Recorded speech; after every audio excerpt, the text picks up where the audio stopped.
Muchas gracias, señora presidenta. Señores y señoras diputadas, miembros del Gobierno, ujieres, trabajadores y trabajadoras del Parlamento, periodistas, invitados e invitadas, muy buenas tardes a todas.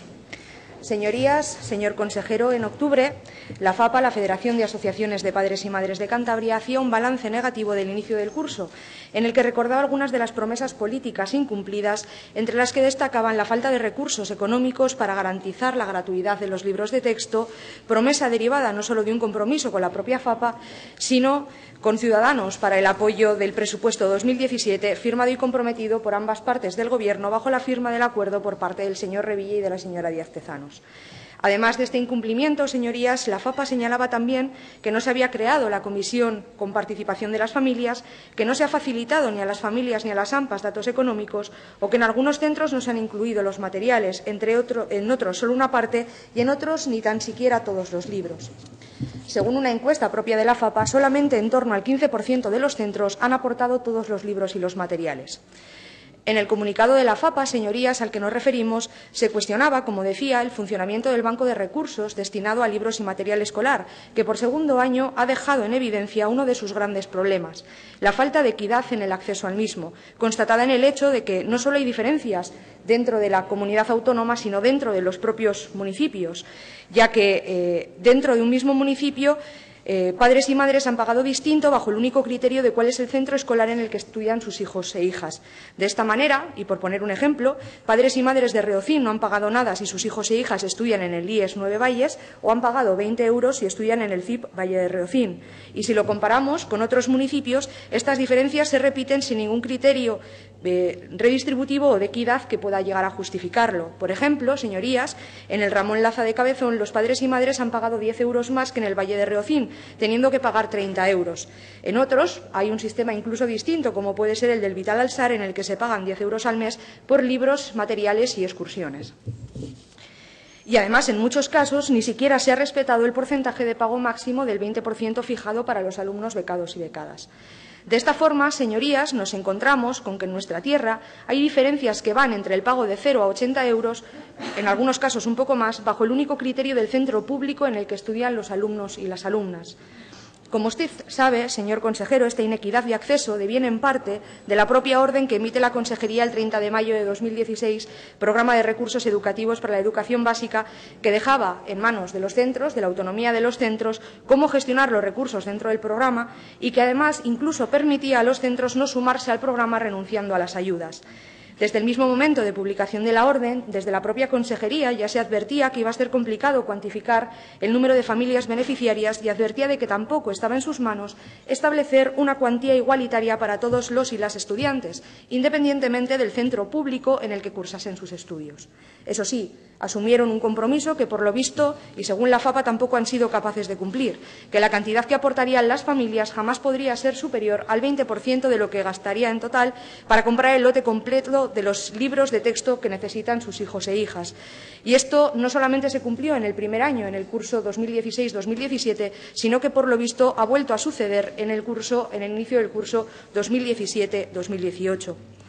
Señor consejero, si nos atenemos no solo a la legislación vigente a nivel estatal, sino a los propios compromisos del Gobierno, la enseñanza en las etapas obligatorias debiera ser gratuita para todas las personas que la cursen, y esto incluye la gratuidad de todos los recursos, también de los libros, pero de todos los recursos.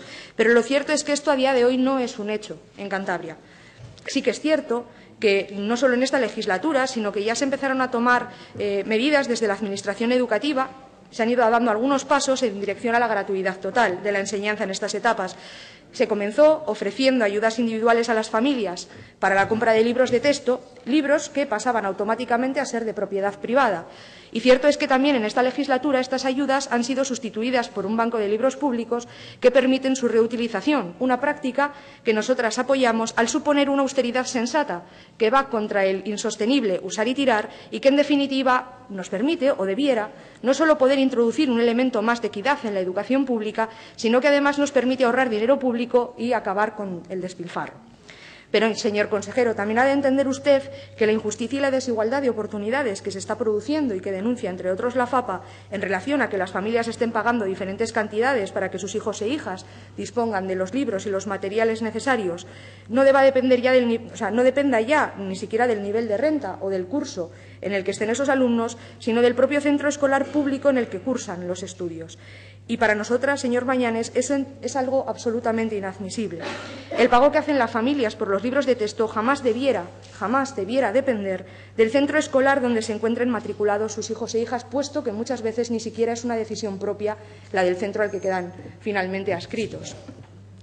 Es por esto por lo que interpelo hoy acerca de los motivos que justifican, si los hubiera, esta injusticia y desigualdad de oportunidades a las que se enfrentan las familias en Cantabria. Pero, sobre todo, le interpelo sobre las medidas que está usted tomando o desarrollando para terminar con esta situación que es, sin duda, inaceptable. Muchas gracias. Muchas gracias. Señor consejero, ese dato que yo he dado no lo saco yo, es un dato que lo da la FAPA en ese comunicado de octubre. Por lo tanto, entiendo que lo que tiene que hacer usted es hablar con la FAPA y abrir una investigación en el caso de que esto pudiera estarse dando. Por otro lado, yo no he hecho alusión en ningún momento a los modelos que se dan en otras comunidades autónomas, fundamentalmente porque desconozco cuáles son los compromisos que sus gobiernos han adquirido en relación a sus federaciones de padres y madres o al resto de grupos políticos con el que llegan a acuerdos. Por lo tanto, no es comparable.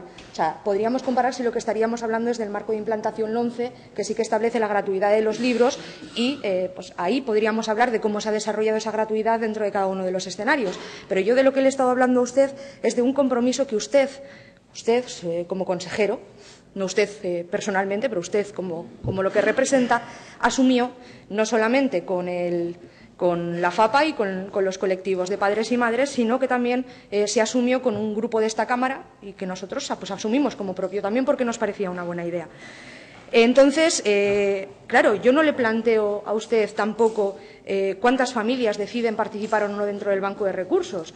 Por supuesto que al final es una cuestión voluntaria. Oye, mira, si tú no quieres participar y prefieres gastarte el dinero en comprarlos, pues bienvenido sea. De lo que yo le he hablado a usted es del hecho de que dentro de ese compromiso que ustedes asumieron hay una inequidad de acceso a las familias que sí se apuntan dentro de los libros, o sea, del recurso del banco de recursos, que no me salía la palabra. Claro, no le estoy hablando a usted eso de quienes no quieren, le estoy hablando de las diferencias de lo que pagan las personas que quieren y se suman.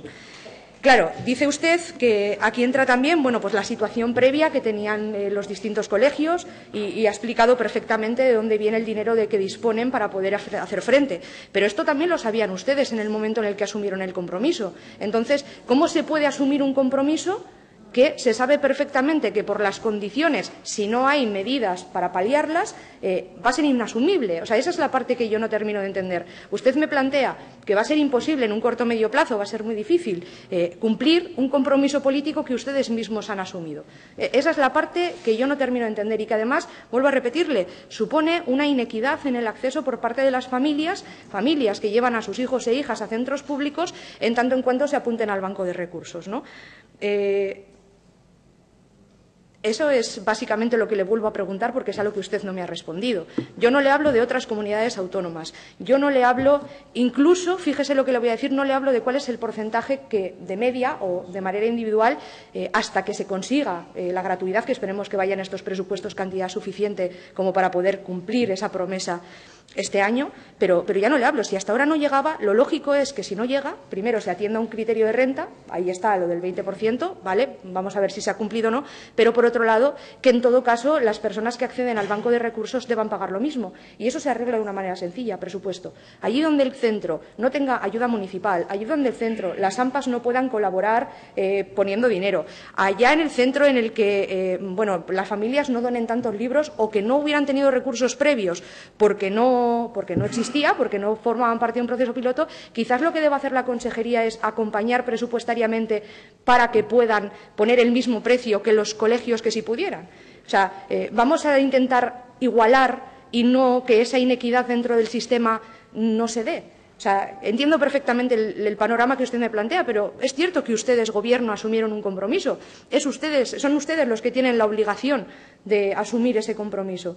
Entonces, bueno, le vuelvo a plantear, no estoy hablando de comparativas con comunidades autónomas. Le he dicho incluso que el modelo que estamos desarrollando me parece mejor que el que se desarrollaba antes y que se desarrolla también en otras comunidades. No he cuestionado que padres de alumnos y madres de alumnos quieran o no pertenecer o sumarse al banco de recursos. De lo que le estoy hablando hoy es de que esos padres y madres que acceden al banco de recursos no pagan lo mismo en esta comunidad autónoma. Hay un elemento de inequidad por las condiciones del sistema que, por lo visto, ustedes no tuvieron en cuenta cuando asumieron un compromiso determinado. La respuesta que busco es ¿qué medidas va a tomar esta consejería para que esa situación no se vuelva a repetir? Muchas gracias.